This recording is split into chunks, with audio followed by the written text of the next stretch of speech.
Alright, this is my first time streaming on YouTube, so I don't know if this is working. I'm gonna kinda just wait to see if it is. It's a little different than Twitch, so... Roger! Hey! Stop! Sorry, I got my dog in the background. Alright, so what I'm gonna do with this video is just kinda go over my trades for the day. It was just really one ticker I traded today. I entered another ticker, and I think I closed the position on another one, but let's just get started here. Let me just make sure I'm not showing anything private or like personal over here. Okay. Alright, so let me pull up the charts. I saved them here. Okay. Alright, so here we go. So this is the ticker that I played today. How do I get this back? Alright. CADC. So basically going back on my timestamp, I entered at 9:55 p.m. So why did I enter this? What came up? What drew this to me? So a couple things. This thing was already up, you know, quite a bit. So let's see. I mean, you're talking, it opened, let's say right here, which is around, what is that? Around $6. So at 9:30, let's say it opened around 6, dropped all the way down to like, what is that? Well, it opened around 6, yeah, 6.50, and it dropped down to 6 at 9:30. But then if you look at 9:40, it's all the way up to $9. That's a $3 jump. So that's a huge jump. So I immediately, I mean, this went off on my scanner, so I drew the Fibonacci. Let me see how I can do this. You know what? F it. I'll just draw it. Okay, so I drew the Fibonacci from here. Okay, so once again, 9:55 is when I entered the trade. I'll explain why I entered here and everything in just a moment. So what I did was, this came on my radar because it's already jumped, you know, right here. It was, I mean, everybody's talking about it. Oh, and not talking about it, but it was on a lot of chat rooms. Stock Twits had it. I mean, it was being pumped all over the place.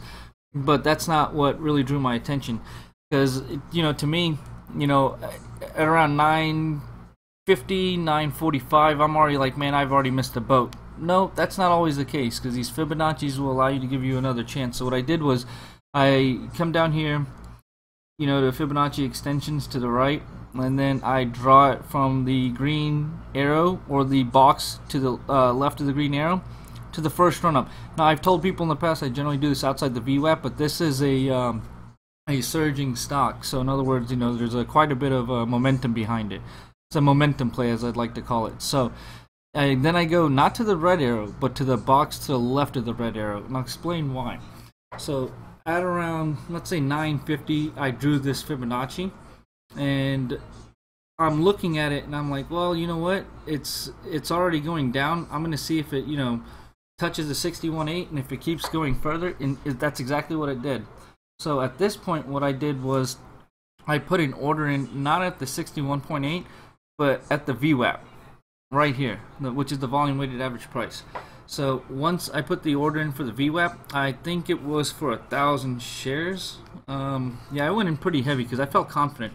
And another reason I felt so confident was this, that the volume, the sheer amount of volume on this ticker at this given in the morning was like in the millions. And if I'm not mistaken, what really solidified the deal with me for me was that the 10-day average was like a couple 100,000. So when you're in the millions, you know, this early in the morning, that's called liquidity.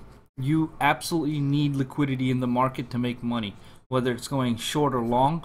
If there's no liquidity, the stock is flatlined. You don't make money. That means the price stays stagnant. That's the worst possible scenario in the stock market. So let me go ahead and adjust these so I can explain what I do with this. Okay, so I call 61.8% my magic, you know, my magic Fibonacci number. That's what usually, when you do these Fibonacci's, it'll always retrace back to the 61.8, and as you can see here, it sure did. Not only that, but it went below it, and then according to the Fibonacci's, it should reach the 161.8. It did not today. As you can see, the high was 975.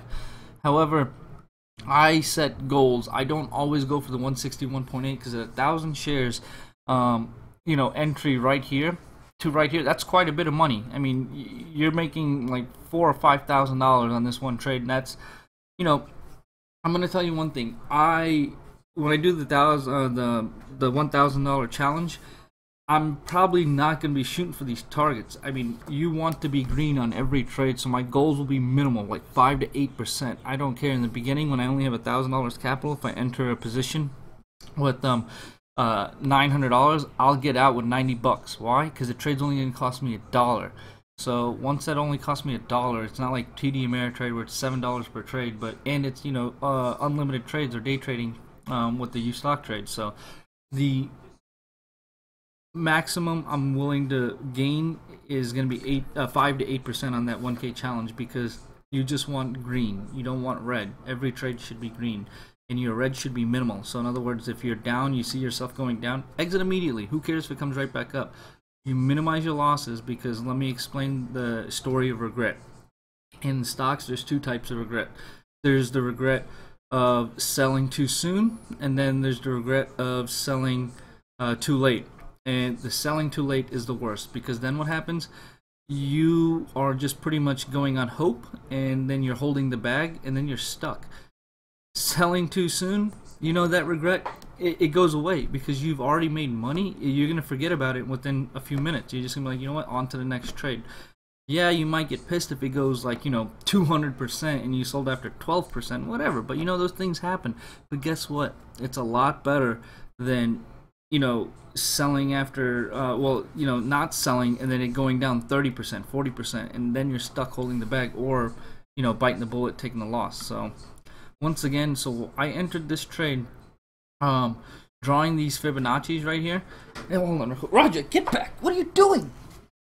Sorry, my dog literally just crawled underneath the desk over here and started getting into my desktop. But anyways. Alright, so I drew these Fibonacci's at around 950, I believe it was, because I entered this trade around 955. And what I did was I drew the Fibonacci's, and I was looking for the 61.8, but when I was about to make my entry, I noticed that the 61.8 was it was already below that. So I entered my order at the VWAP, and if you noticed, it bounced right off the VWAP. I mean, if you look at this, the price right here. Let me just pull it up. Give me 1 second.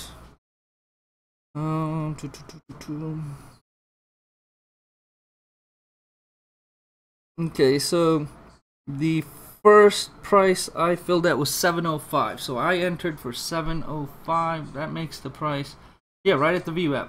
So I entered at the VWAP, and if you look, at 955 is when I entered, so I entered right here. Yeah, I could have gotten a lot lower. I could have probably got my trade in there, but that's risking it.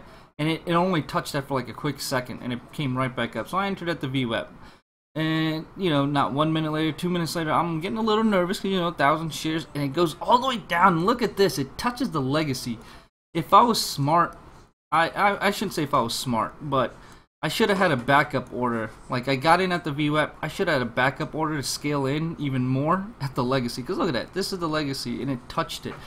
And that is, what is that price? $665. Imagine getting in at $665 at 9:58 in the morning, right? Because look, this is $1. This is $8 right here. That is at 10:06. Few minutes later, I got in at 7:05. That's 8. So that's $1,000 gain right there. I didn't stop though, because why? I look at the 10-minute time frame. 10-minute time frame still showed a strong upward movement. When did I exit? Let me pull it up. Give me 1 second. Okay.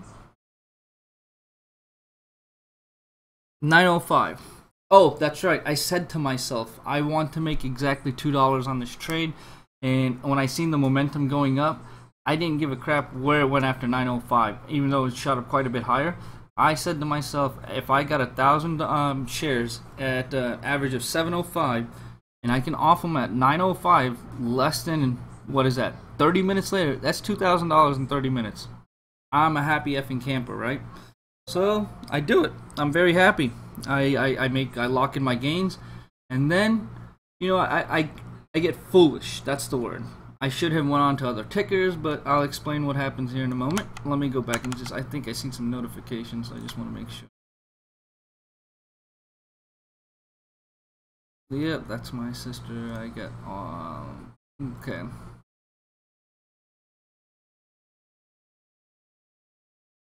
Oh, what's up, Max? Okay, glad you're watching, man. Okay. So, and the ones that are watching that haven't seen these are studies that I use in Thinkorswim. So if you're not, this is the first time you've seen this chart, these colors, these lines, these, VWAPs, these, if this is all mumbo jumbo to you, I have YouTube videos that explain all of that stuff. So I highly suggest using these studies because they are amazing. I mean, look at this. For example, like I said, I thought I missed the boat, right? So I drew the Fibonacci. The Fibonacci is really close to the VWAP. So I said, you know what? Let me place the order for the VWAP. I got in. I could have went in for the legacy. That's being a little greedy, I think. But I should have done it. It would have been a lot more money. Anyways, I set a personal target because this thing is surging, and I said, you know what, I'm going to be happy with $2. I got out right up here at 9.05. Then what happens? I'm like, man, this thing is not done. I start watching the 10-minute chart, and it fooled me. So let me see. Give me 1 second. Let me pull up the second time I entered.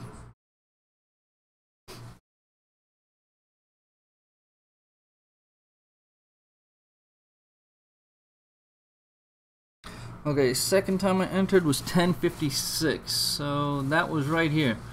Okay, yeah, see, this thing fooled me quite a bit. I thought this thing was going back up to break the high of the day, but if you looked, it stopped right here at this Fibonacci line. This was the major wall for today.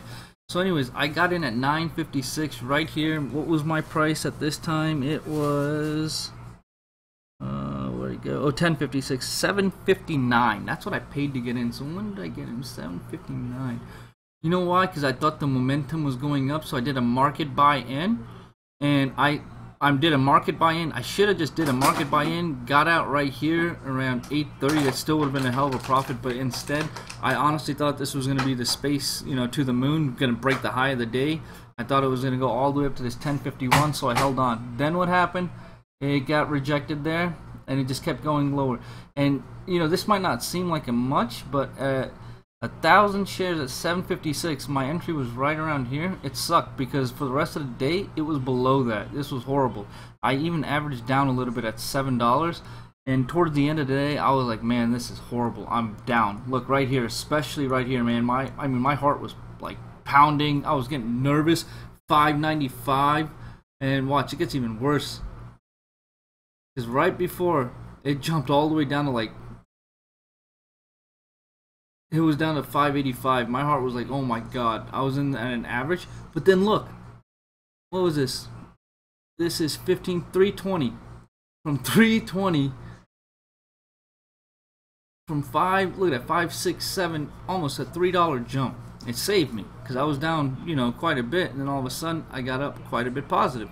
Sold right at the end of the bell. I always lock green. Why? Because you never know what's going to happen.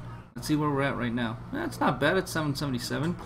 I think it's going to touch 8 again tomorrow. After that, it's going to fall back to 5. That's my honest opinion because that was the gap up from. So that was today's trade. So that's all I got with the challenge I'm going to do. It's going to be quite similar. I'll be going over all my trades like this at the end of every day. You guys have any questions, just let me know. All right.